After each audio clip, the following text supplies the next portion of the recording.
Halo, masih bersama saya Anissa di Anissa A Channel dengan novel Naksir Kamu Gus karya Sinta Holisatunisa.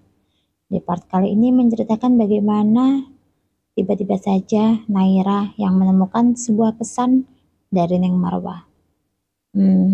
Kira-kira pesannya apa ya? Selamat mendengarkan. Jangan lupa buat like, komen, dan subscribe ya.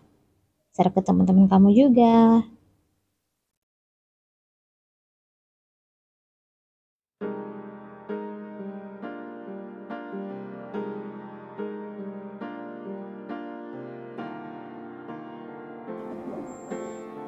Saat kau menyembunyikan rahasia, tak lama rahasia itu pun akan terbuka sendirinya. Pagi ini aku kembali melakukan aktivitas seperti biasa, yakni membantu Umi Maryam memasak di dapur. Senyumku tak pernah hilang menghias di kedua sudut bibir. Rasanya ini seperti mimpi di siang hari. Mungkin saat ini Umi Maryam berpikir jika diriku ini tidak sehat. Karena sedari tadi aku masih senyum-senyum tak jelas. Satu tepukan ringan mendarat di lengan. Ini Ulfa telah berdiri di sampingku dengan handuk yang masih tersampir di leher. Dengan tangan membawa gayung berisikan beberapa alat mandi, seperti odol, sikat gigi, sabun, serta satu botol sampo bermerek Clear.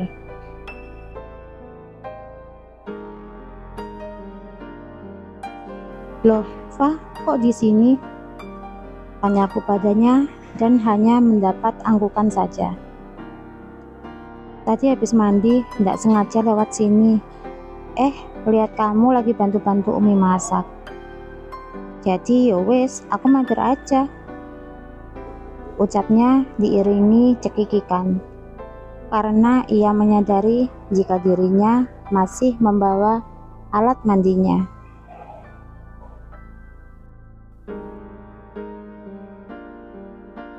Oh gitu. Aku manggut-manggut tanda mengerti dengan ucapannya barusan. Kemarin sore kamu kemana? Tak tunggu di kamar asrama dari jam 5 sampai habis maghrib tidak datang-datang. Kan bikin kesel.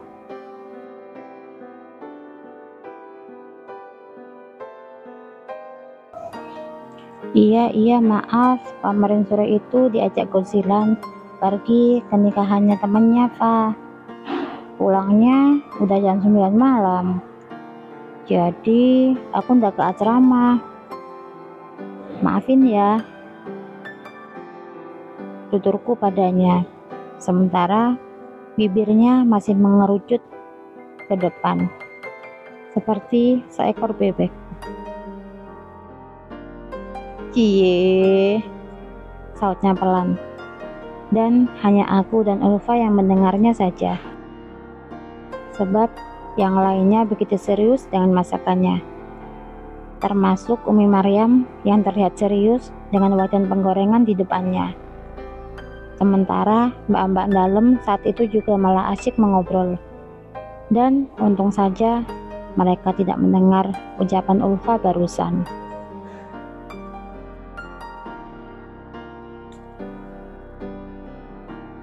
Tumben rambutmu basah, Rah.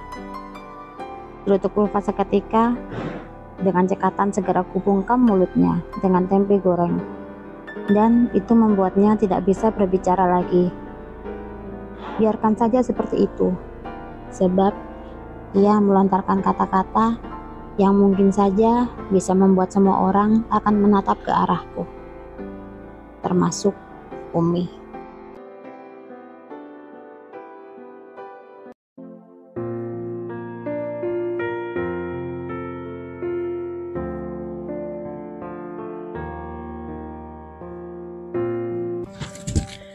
Selesai memasak, aku mempersiapkan diri untuk mengikuti beberapa pelajaran di madrasah.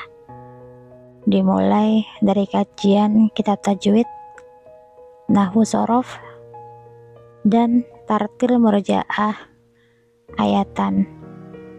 Kemudian dilanjutkan kembali setelah sholat asar berjamaah di masjid.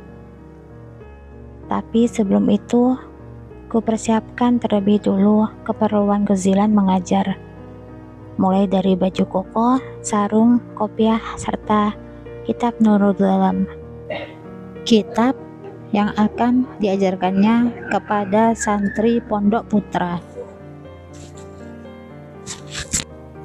Saat diriku mencoba mencari kitab Nurul Dalam di lemari, tidak sengaja tanganku menjatuhkan beberapa buku-buku usang. Setelahnya, kitab yang kucari telah kutemukan. Meletakkannya di atas kasur terlebih dulu, kemudian baru menata buku-buku yang kujatuhkan sebelumnya. Ketika tanganku menatanya satu persatu, pandanganku tak sengaja tertuju pada sebuah amplop warna putih dengan hiasan berbentuk hati. Di sana tertulis tanggal 23 Juli 2020 di bagian paling bawah. Alisku saling bertaut. 23 Juli, bukankah itu hari di mana Guzilan dan diriku menikah? Lalu, apa ini?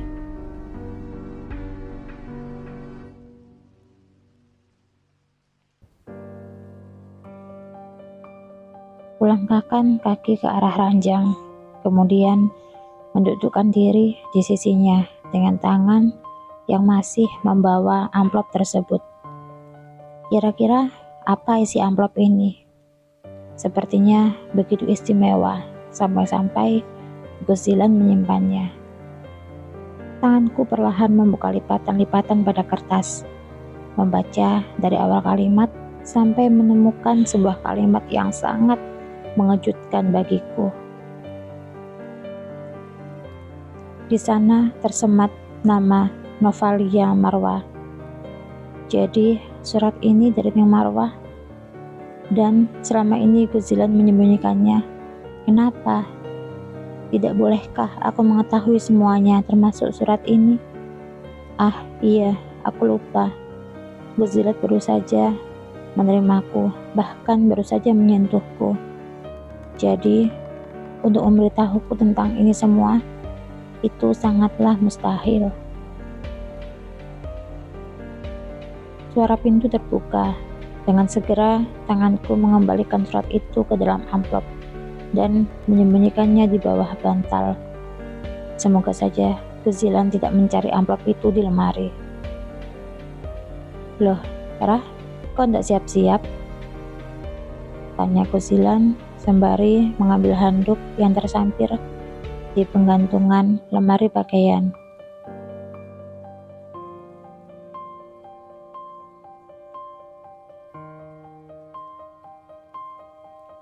Belum Gus, ini baru lihat jadwal pelajaran. Guzilan mengangguk. Ya wes, saya mandi dulu. Pamitnya sembari berjalan ke arah kamar mandi. Maaf Gus, lirihku yang hanya bisa aku dengar sendiri.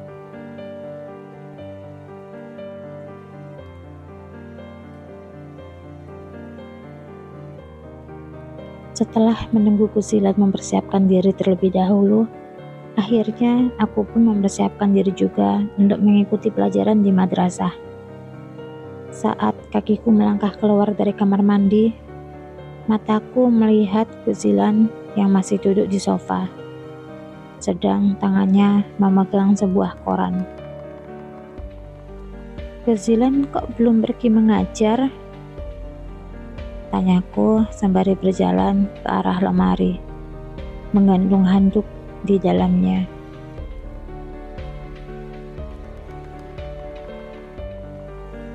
Di luar gerimis, sekalian nunggu kamu. Aku mengangguk, tumben Guzilan menunggu, karena biasanya ia pergi terlebih dahulu. Gawemu mana? Kok ndak pernah dipakai? Itu Gus, aku taruh nakas. Tunjukku ke arah laci nakas di samping tempat tidur.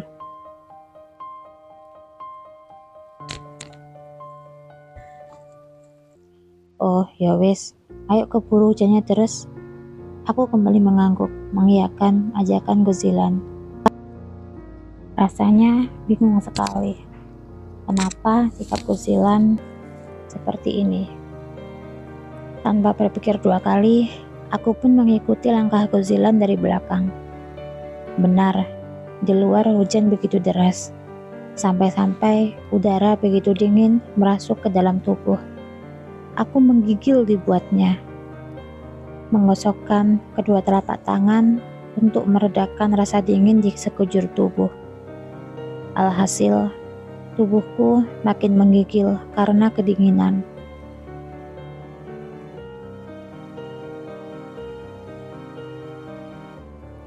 Kamu kedinginan? Tanya Gozilan yang mungkin mendengar suaraku ketika menggigil kedinginan karena hujan. Iya Gus. Ayo masuk lagi, nunggu hujannya reda dulu. Nanti kamu sakit gara-gara kedinginan di luar. Dan Umi pasti memarahi saya kalau kamu sakit nanti.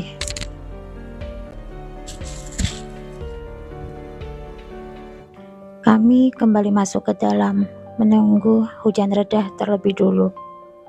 Tapi sayang, hujan deras siang ini mengguyur hingga sore hari. Alhasil, aku dan Gozilan memutuskan untuk tidak pergi ke madrasah.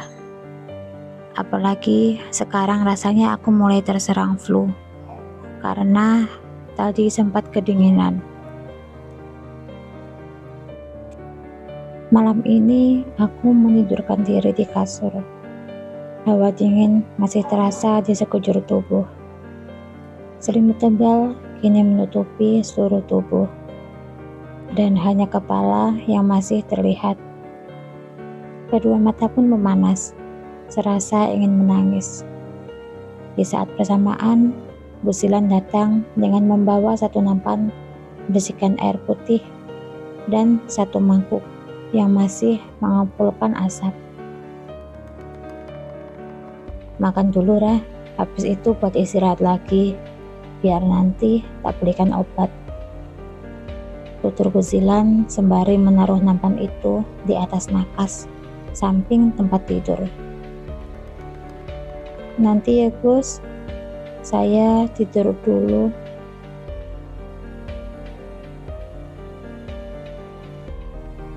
Ndak, harus sekarang. Nanti pasti ndak bakal kamu makan buburnya.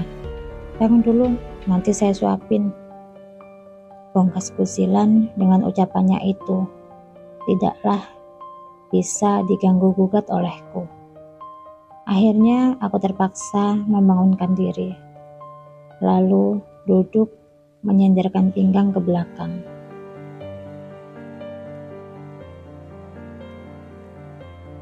Berpikir jika Gozilan hanya membohongiku saja. Namun nyatanya ucapannya benar-benar dibuktikan. 1 sendok suapan bubur masuk ke dalam mulut. Rasa bubur ini pun terasa lebih berbeda dari biasanya. Karena biasanya di saat sakit seperti ini, hanya Ulfalah yang mengurusku.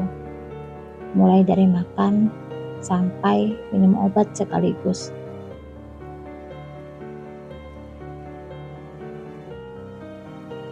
Semangkuk bubur kini habis tanpa sisa, hanya menyisakan mangkuknya saja. Ternyata diriku benar-benar rakus jika sakit seperti ini. Betapa malunya aku, mengingat Gozilanlah yang menyuapiku saat ini. Weslah, biarin saja Gozilan tahu satu kebenaran yang kumiliki, yakni ketika sakit pasti akan menghabiskan makanan apapun, meski awalnya menolak memakan makanan itu.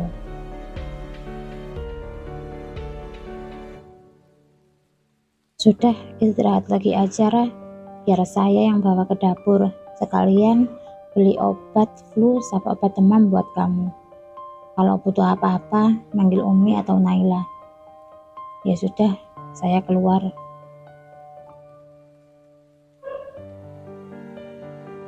Lima menit setelah kepergian Guzilan, sebuah notif pesan masuk. Kulihat di sana tertera nama Novalia, serta di sampingnya terdapat emoji berbentuk hati. Kuusap layar gawainya ke atas, dan berhasil. Ternyata gawe Guzilan tidak diberikan kata sandi apapun. Alhasil, aku bisa membukanya tanpa bersusah payah terlebih dulu.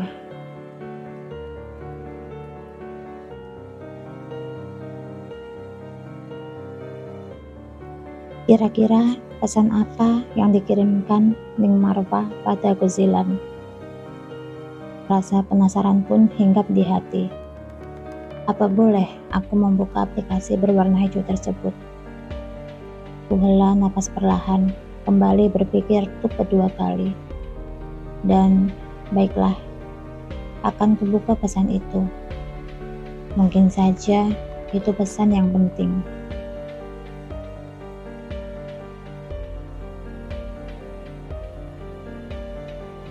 Di sana tertulis Novalia. Cobalah menerimanya, Gus. Cobalah menerima Naira sebagai istrimu. Aku tahu jika dirimu pun masih mencintaiku. Namun mengertilah, dia yang dipilihkan Abah Anwar untuk menjadi pendampingmu. Di sini aku hanya berdoa akan kebahagiaanmu. Jangan pernah memiliki pikiran untuk memoligaminya suatu saat nanti, karena hati sangat sulit diutuhkan lagi. Mataku memanas. Apa ini? Apa?